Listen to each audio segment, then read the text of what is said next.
Okay guys, so if you want to know how to cancel Uber Eats one subscription, then this short video is perfect for you. So just use your mobile phone and open Uber Eats. Then you need to click on your account with here, yes.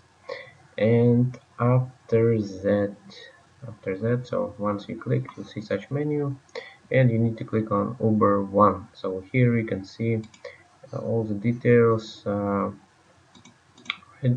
And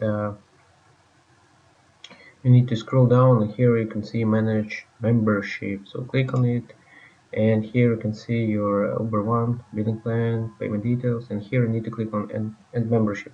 Select the reason why you'd like to cancel, yeah, and once selected, you can type a reason, for example, not saving enough, type reason if you want. If you don't want, click on the button, and here you can see that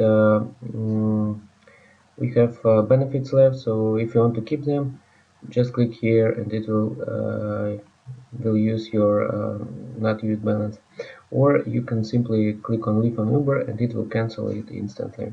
So guys, hope this video is helpful. Make sure to like, subscribe.